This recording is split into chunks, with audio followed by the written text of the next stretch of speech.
Hey y'all, it's Nancy the Handy Scandy. Welcome back for another crafty venture. Last time we met, we created a bunch of backgrounds together and we used a few different inky mediums and a gel plate along with some other supplies. And this time we're going to turn one of those inky backgrounds into a lovely card.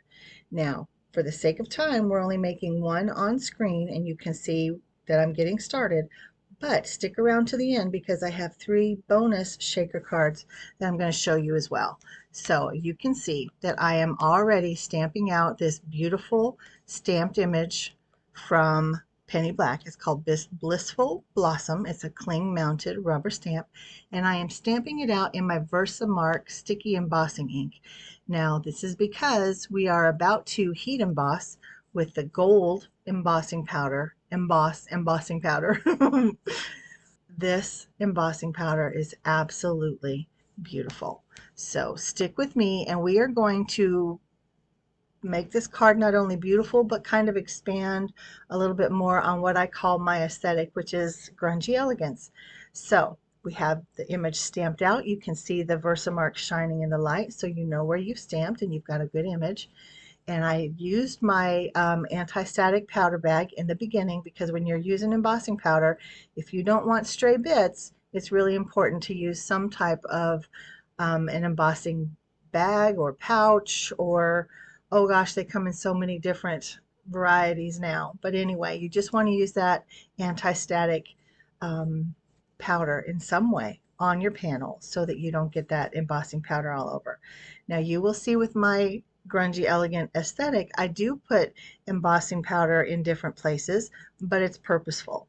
So I wanted to add to this background, and so I am stamping with the VersaMark ink again on the vintage script stamp. It's a background stamp. Obviously you can see it's red rubber as well, and it's from Whimsy. It is one of my favorite stamps from Whimsy, and I am just stamping randomly. You could see that I wasn't trying to get full coverage. I wasn't trying to get all the words, and I definitely wasn't trying to cover my entire panel. And I love adding interest like this with this. I'll call it double heat embossing because you've heat embossed your stamped image and now you're coming in and you're adding some interest with heat embossed background as well. And I think that just adds a level of romance that you may not get otherwise, and the elegance as well. Now this Love You stamp that I'm stamping out now is from the Stamp Market. It is from the Glorious Greetings stamp set. I also have the dies, and we will die cut this out in just a little bit. But here I'm using that same gold embossing powder. Now I did use my anti-static powder tool, but I still got a little bit of strays. So anytime that happens, or if you get embossing powder anywhere you don't want it, you can just take a paintbrush or something along those lines and just knock off that excess powder. And you'll see me do that here in a bit as well. So I heat embossed that sentiment and set it aside for later. And with this panel, what I've done is die cut it into an A2 size with a stitched rectangle die from my stash. Don't know where that's from, so I can't tell you that, but I'm adding another level of both the grunge by tearing my panel edge, and I'm adding another level of elegance because I'm adding some more embossing powder to that torn edge. And I put the VersaMark embossing ink not only along the edge but also kind of on the panel itself down at the bottom, and you'll see what that does here in just a little bit. Again, I'm knocking off some of it because it was too much. I want it to be a little more random. And then as I hit it with my heat tool, I can tell if I want more, and if I do, while that embossing powder is still hot and melty, I dip it into the dry granulated embossing powder that's in my coffee filter. And this for me adds that randomness, but it's still controlled because I get to tap it down in the areas that I want it. But again, it adds to the grunge because it's random and it's not, it's not or it is purposeful, but it's not symmetrical and all those different things. But it's got that randomness, but it's still so very elegant. And again, it just I don't know, it helps to visualize my aesthetic as I describe it to you. So here you can see that I have die cut that Love You sentiment, and I'm bringing all my components together to assemble this card. So I have my card base, I have that gold frame that is cut from a 6x6 cardstock from Tonic. Card pack is called Gold Hearted, and it is a variety of different gold cardstocks. It's absolutely beautiful. You can see that I cut out the middle because I don't want to waste that gold glitter cardstock. So I will use the inset from that on another project.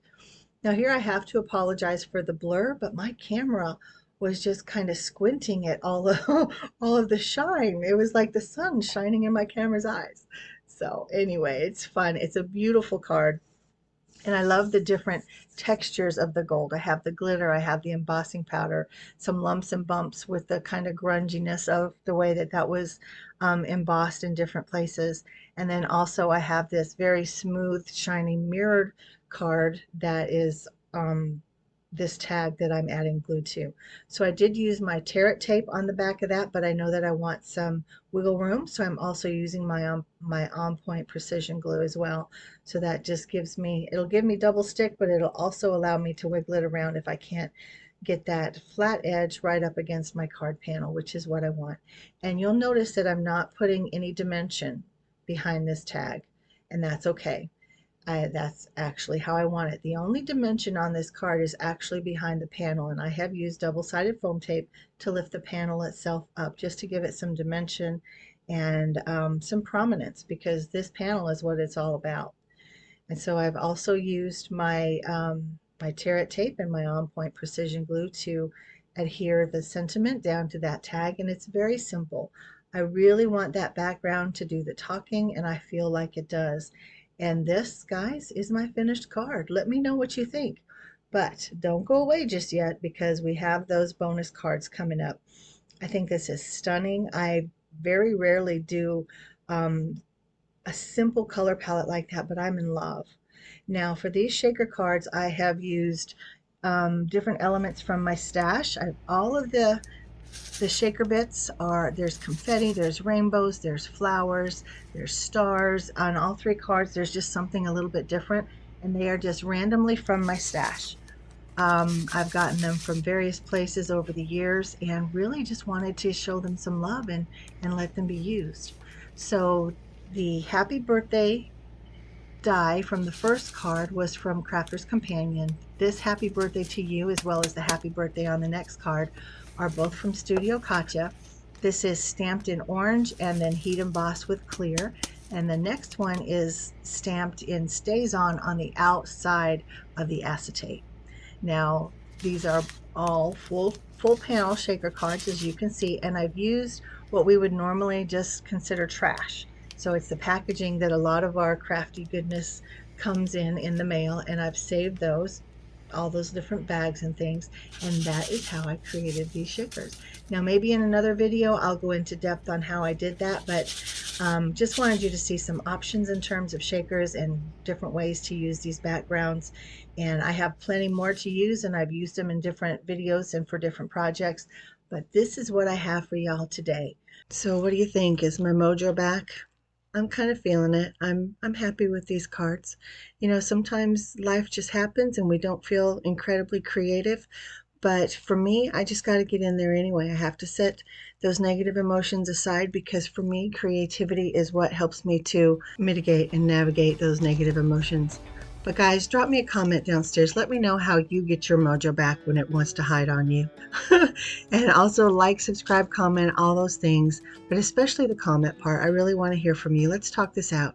Thanks for being with me, guys. This is Nancy, the Handy Scandy. And until next time, mwah, I'm out.